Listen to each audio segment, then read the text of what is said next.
They say trust is like a crystal glass. Once cracked, it never shines the same again. I didn't notice the fracture in my life until I tasted death. It was subtle at first. The way May smiled just a little too wide when she talked about him. Daniel, the new guy at work. She called him brilliant when she suggested we hire him. A fresh perspective, she said. If only I'd known then what that fresh perspective would cost me. The first time it happened, I brushed it off. A forgotten set of keys, an important meeting I didn't remember scheduling. It felt like nothing. Stress, maybe. But then it happened again and again. My mind, usually sharp and dependable, was betraying me. I chalked it up to aging, though I wasn't old enough for my memory to fade like that. But when I collapsed in the middle of the living room one night, sweat pouring from my body like rain on a stormy day, I knew something was deeply wrong. The hospital lights were sterile and unforgiving, cutting into my eyelids as I regained consciousness. May was there, her face painted with worry that felt rehearsed. She gripped my hand tightly, too tightly, and whispered, "You scared me." Her voice cracked, but it wasn't grief I heard. It was something else. Relief, perhaps, that I hadn't died just yet. The doctor entered, clipboard in hand, his face a mask of professionalism. "Mr. Warner, the test results are back. We found traces of several substances in your system, substances that shouldn't be there. Have you been taking any new medications or supplements?" "No," I said, my voice weak but firm. "Nothing like that." His brows furrowed. "These are not things you would take accidentally. We need to run more tests." But his words trailed off, and for the first time, I saw uncertainty in his eyes. When May left the room to grab a coffee, I asked him quietly, "What are you trying not to say?" He sighed, leaning closer. "We're looking into the possibility of poisoning. If there's anyone you suspect..." The word poison sat in my chest like a stone. Poison. A deliberate act. My mind raced, and then it stopped, landing squarely on May. The late-night drinks she insisted I try. The meal she prepared with such careful attention, even though she hadn't cooked in years. When I returned home, my senses were heightened. Every sound, every glance she gave me, every word she said felt like a clue. She was immaculate in her concern, asking if I needed water, pillows, rest, but I saw through it now. One night, while she slept, I searched the kitchen. I dug through drawers, cabinets, and her carefully organized spice rack. That's when I found it. A small vial tucked behind the baking powder, the label written in some language I didn't recognize. I held it up to the light, the liquid inside shifting like molten gold. A slow rage burned through me as I whispered to myself, "You tried to kill me." The confrontation would have been too easy, too satisfying. May needed to pay, but not in the way she expected. Confrontation would give her power, a chance to deny, to manipulate. No, I wouldn't just survive her betrayal. I would rise above it. I needed a plan, something that would leave her no choice but to confront herself, her lover, and the monster she'd become. As I lay in bed that night, staring at the ceiling, the idea began to form, dark and intricate. They buried me once. Now, I'll show them how a dead man can haunt the living. Death has a peculiar way of sharpening the senses. In the days after my resurrection plan took shape, I noticed everything. The way the morning sun hit our front yard, the scent of May's perfume lingering like a sinister shadow in every room. She was careful, yes, but not careful enough. I watched her like a predator watches its prey, memorizing her routine, cataloging her habits. Every step she took brought her closer to the grave she thought I was already lying in. I couldn't let her know I was onto her. Not yet. I needed her comfortable, distracted. The kind of woman who could slip poison into her husband's coffee and smile while he sipped it was a woman who prided herself on control. She thought she had already won. So I played the role of a recovering husband. I was quiet, subdued, barely present. And then I staged my grand exit. The plan was simple. The road leading out of town twisted and turned like a serpent's spine, with a ravine that could swallow a man whole if he wasn't careful. I made sure the scene looked like an accident, a burned-out shell of my car at the bottom of the canyon, mangled and scorched. I left behind everything I needed for the story to stick. A few charred belongings, bloodied fabric torn from my shirt. The police report would write itself. Harry Warner, victim of an unfortunate tragedy. The kind of story the town would murmur about over coffee for a few weeks before moving on. But for May, it wouldn't be that simple. No, for her, this would be a slow unraveling. The funeral was a hollow spectacle of mourning and deception. I watched from the shadows of the cemetery as she clutched a lace handkerchief to her cheek, dabbing at dry eyes. She sobbed at just the right moments, leaning into Daniel for support. He played his part perfectly, the grieving friend, there to console the shattered widow. An Oscar-worthy performance, I thought bitterly. As the priest spoke, I focused on the bouquet of lilies resting on my empty casket. They were white as bone, and their fragrance hung thick in the air. The scent turned my stomach. Lilies, the flowers of the dead. You should have picked roses, May, I whispered to myself. They're sharper. 2 days later, the autopsy results were made public. The report confirmed what the detectives had whispered during their investigation. The toxic substances in my system weren't naturally occurring. The coroner's findings only deepened the mystery surrounding my death. Whispers spread like wildfire. At the precinct, May sat under the harsh glare of an interrogation room's fluorescent lights. Detective Lawson, a grizzled veteran with sharp instincts, folded his hands and stared her down. Lawson, Mrs. Warner, your husband had an unusual cocktail of substances in his body before the crash. Would you care to explain how that might have happened? May, voice trembling, Harry was experimenting. Health supplements, herbal teas. He was always trying new things. Lawson didn't blink. Supplements? This wasn't ginseng or vitamin C, Mrs. Warner. She fidgeted, her eyes darting to the door, as if she could will her lover to appear and rescue her. But Daniel wasn't there. He was smarter than that, cowardly, but smart. He'd stayed away from the police station, letting May shoulder the pressure alone. The seeds of doubt were taking root. The first note arrived at their front porch a week later. It was simple, a scrap of paper folded neatly, written in a familiar hand. I'm still here. May found it while watering the flowers. Her hands shook as she unfolded the note, and for a moment, the air seemed to still. She looked over her shoulder, scanning the empty street, but no one was there. Inside the house, Daniel found her sitting on the floor by the front door, pale and trembling. Daniel, what's wrong? May whispering it's him. Daniel, laughing nervously, Harry's dead. May, we buried him. She shoved the note into his chest. He read it once, twice, his smirk fading. His hands clenched the paper until it crumpled. Daniel, this is someone's sick joke? But in his eyes, I saw something else, fear. I watched their growing paranoia like a child watching ants squirm under a magnifying glass. It wasn't enough to break them yet, but it was a start. Soon, I thought, soon, I'll bury you both in the lies you built together. Fear is a strange beast. It doesn't attack all at once. It creeps in, slow and steady, seeping into your bones until you forget what life felt like before its cold hands gripped your throat. That's what I wanted for May and Daniel. Not an explosion, but erosion. I wanted to peel back the layers of their confidence until all that was left was raw, pulsing terror. The first hallucination was simple, subtle, barely noticeable, unless you were already walking the edge of sanity. May stood in front of the bathroom mirror, brushing her hair. She was always meticulous, every strand in place, every move rehearsed. She leaned forward to wipe away the steam from the glass. For a moment, the reflection was perfectly normal, her face, tired but composed. Then, just as she began to turn away, she saw it. Behind her, my face, pale, gaunt, staring. She screamed and spun around. Nothing, just the empty bathroom. The silence after her scream was deafening.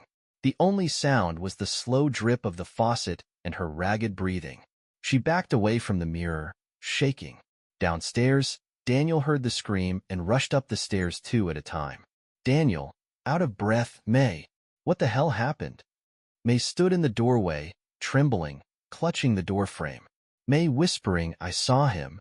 I saw Harry. Daniel blinked. May, he's gone. She grabbed his shirt, her knuckles white. May, Frantic, no, you don't understand. He was right here. I saw him. In the mirror. Daniel pulled her into his arms, though his grip felt hollow. He wasn't comforting her. He was trying to quiet his own fears. Daniel, whispering, you're tired. You haven't been sleeping. That's all. But he didn't believe his own words. And I knew it. Later that night, I left another message. This time in the kitchen. On the counter where she made her coffee every morning, I left a single lily petal, deliberately placed, soft as a whisper. Beneath it, I scrawled a single word in the dust. Soon. She found it at dawn. The color drained from her face as she stared at the petal, her breath catching in her throat. The next few days unfolded exactly as I'd imagined. May barely slept, jumping at every sound. Her routine crumbled. She stopped going to work. She kept the curtains drawn, the lights on. Daniel tried to hold things together, but even he began to crack under the pressure. The phone calls started next. A static-filled line, with faint, rhythmic breathing in the background. I never said a word. I didn't need to. The silence said everything. One night, Daniel couldn't take it anymore. Daniel, angrily, whoever you are, you need to stop this. The line clicked dead. He slammed the phone down and ran a hand through his hair. May, shaking, it's him. Daniel, snapping, Harry's dead. May. She grabbed his face with both hands, forcing him to look at her. May, then why does it feel like he's still here? That was the beauty of my plan. I wasn't haunting them with anything supernatural. It was all real, tangible. My whispers weren't ghosts. They were the truth they'd buried, clawing its way back to the surface. The final touch was the bedroom window. While they slept, I swapped out the familiar white curtains for black ones. Heavy, suffocating. When May woke up and saw the change, she froze. The curtains were drawn tightly shut, trapping the morning light outside. She backed away, murmuring under her breath. May, whispering, they were white. They were white yesterday. Daniel woke up to find her pacing, pulling at her hair. Daniel, what are you talking about? May, the curtains, he changed them. He was here. I know he was. Daniel stared at the curtains, his face pale. He knew they hadn't bought black curtains.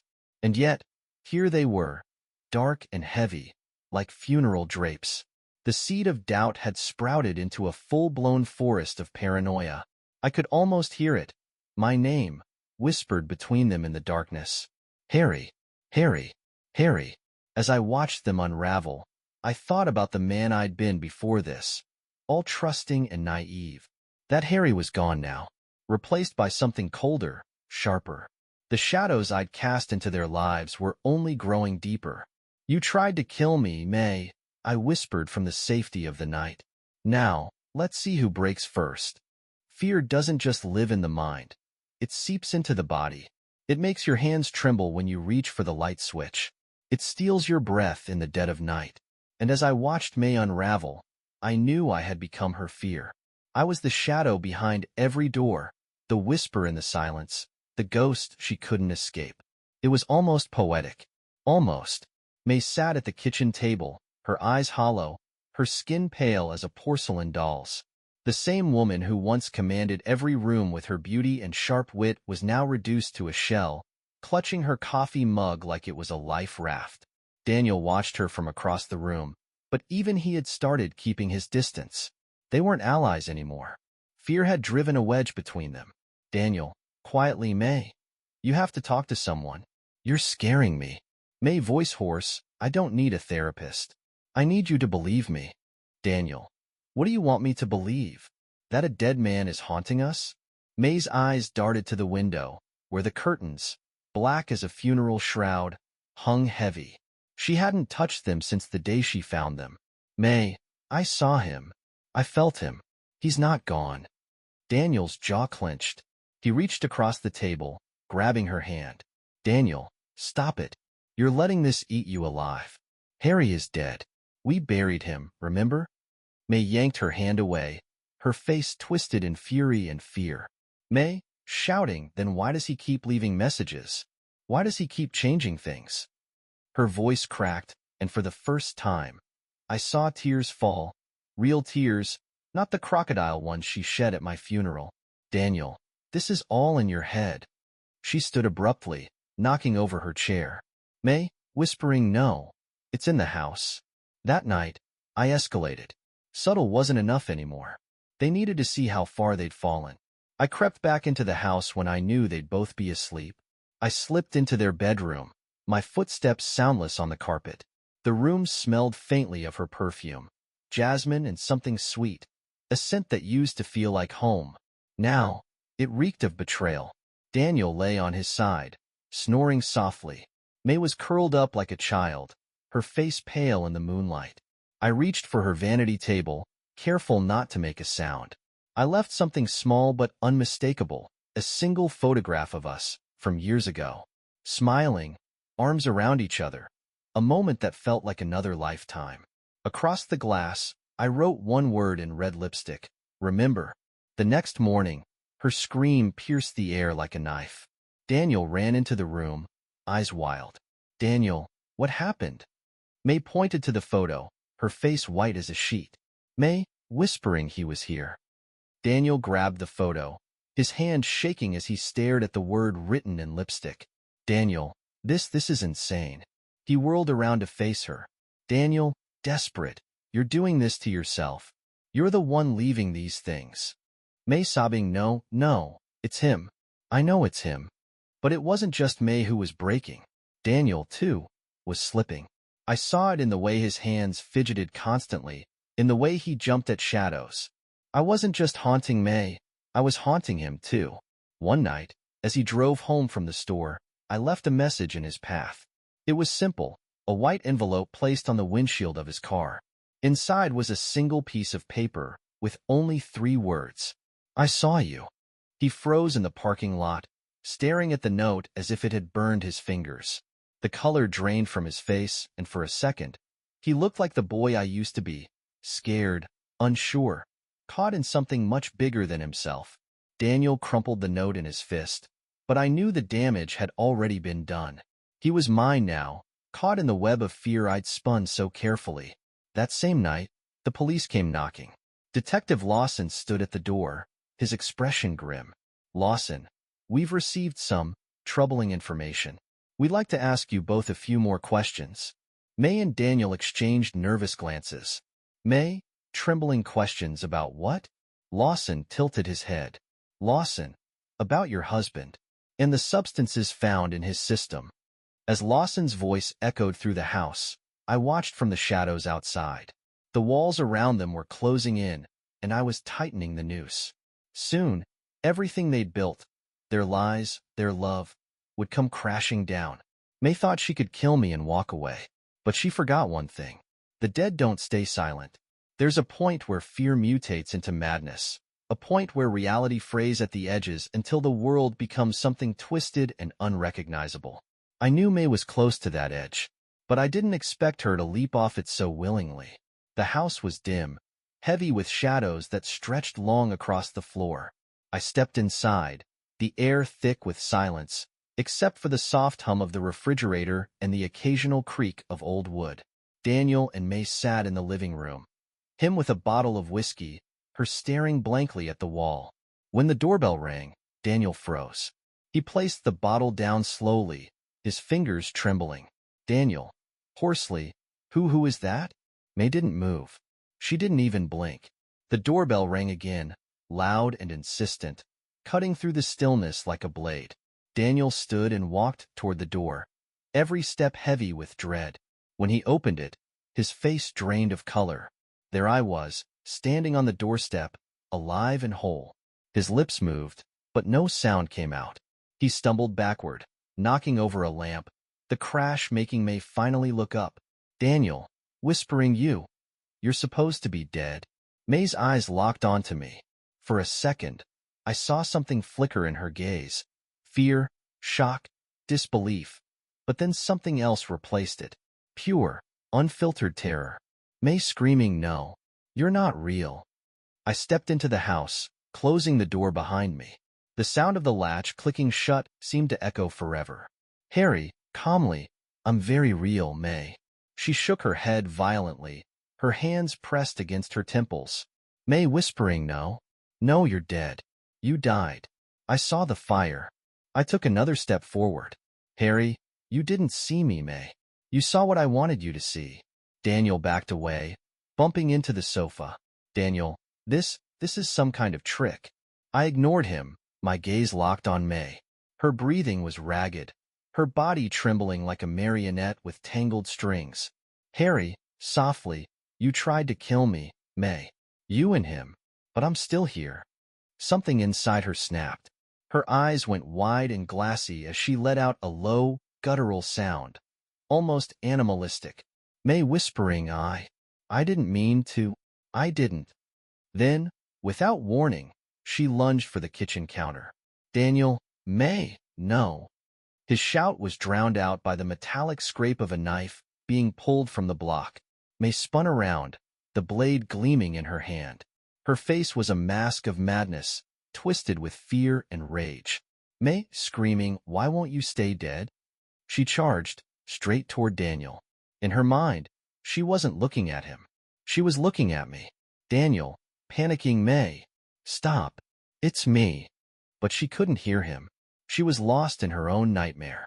Daniel stumbled backward, knocking over the coffee table as he tried to dodge her wild swings.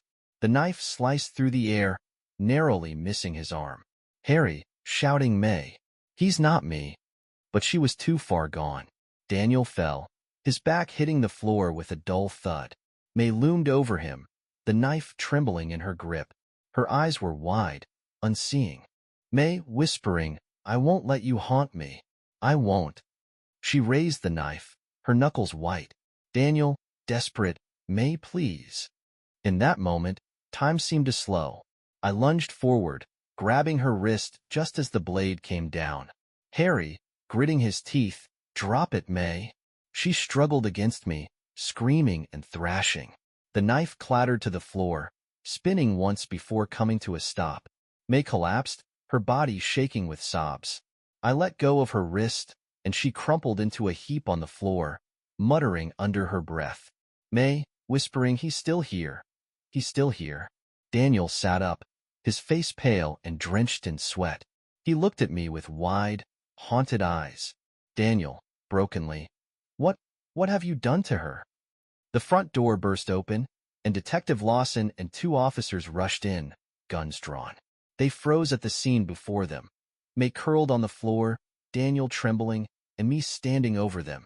Lawson, sternly, everybody stay where you are. The officers moved quickly, pinning Daniel to the ground and pulling May to her feet. Lawson, to me, Harry Warner. Alive and well? I nodded slowly. Harry, alive, but only just. Lawson turned to May, who was muttering incoherently. Lawson, gently, Mrs. Warner, can you hear me? She looked up at him, her eyes distant. May, softly, he's still here. In the walls, in the mirrors. Lawson sighed, signaling for the officers to take her away. Lawson, she needs psychiatric care. Now. May didn't resist as they led her out. She just kept whispering to herself, lost in a maze of her own making. Daniel, still pinned to the floor, looked up at Lawson with tears in his eyes. Daniel, pleading, I didn't mean for this to happen. Lawson, tell it to the judge. The handcuffs clicked shut around Daniel's wrists, sealing his fate. As they dragged Daniel out the door, he looked back at me one last time. Daniel, brokenly, you ruined us. I met his gaze, unflinching. Harry, quietly, no, Daniel. You did that yourselves. The house was empty now, silent. I stood in the middle of the wreckage, taking in the shattered glass, the overturned furniture, the echoes of everything we used to be. Almost over, I thought. Just one final act left. The house was quiet now, empty. The same walls that had once held the sounds of laughter, whispered dreams, and midnight conversations now held only ghosts. Ghosts of love, betrayal, and everything in between. I stood in the living room, surrounded by the aftermath of chaos. The broken coffee table, the shattered lamp, the blood-red stain of spilled wine seeping into the carpet like a wound that would never heal. This house had seen the best and worst of me, of us. I ran my fingers over the edge of the sofa, remembering the nights when May and I would sit together, our legs tangled as we watched old movies, our laughter filling the room. She would lean her head on my shoulder, and I'd press a kiss to her hair, breathing her in like she was the only air I needed. But the present mocked those memories. Now, her scent lingered like something poisonous, clinging to the fabric like a warning. I couldn't sit in the same spot without remembering how her soft hands had mixed poison into my drinks, her lips curling into a sweet smile as she watched me sip my slow death.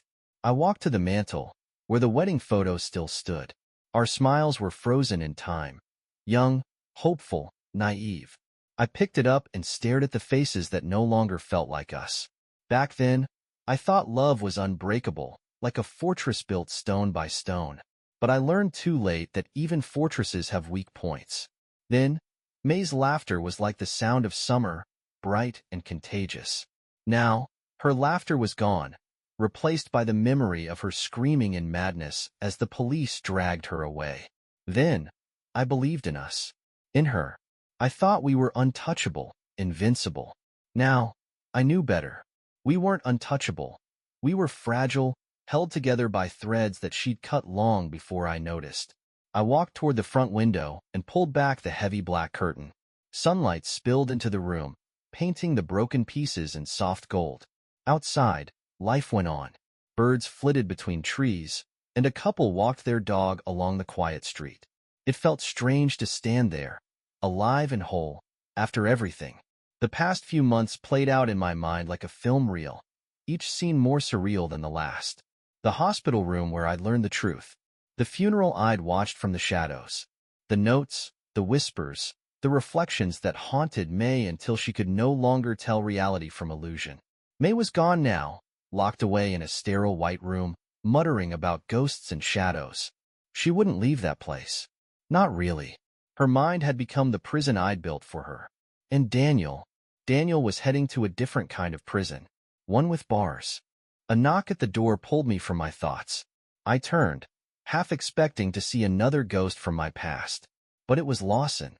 He stepped inside, closing the door behind him, his eyes scanning the room. He took in the broken furniture, the shattered photo frames, and the wreckage of what used to be my life. Lawson, quietly, "You okay, Warner?" I let out a breath I didn't realize I'd been holding. "Harry, yeah, I'm okay." Lawson's gaze softened. "Lawson, it's over now." I nodded, but we both knew that wasn't entirely true. Some things never really end. "Lawson," after a pause, "what will you do now?" I turned back toward the window, watching the sunlight play on the broken glass. "Harry, start over." Lawson nodded, understanding in his eyes. He gave me a small pat on the shoulder before leaving, the door clicking shut behind him. The house was mine again, but it felt foreign, like an empty stage after the final curtain call. I couldn't stay here. This wasn't home anymore. I grabbed my coat and stepped outside. The breeze was cool, crisp with the scent of autumn. For the first time in months, I felt it, peace. Not the kind you find after a victory, but the kind that comes when you've survived the worst and finally let go. Then, I was a man who built his life around love. Now, I was a man who rebuilt himself after betrayal. As I walked down the quiet street, I thought about May, not with love or anger, but with something else.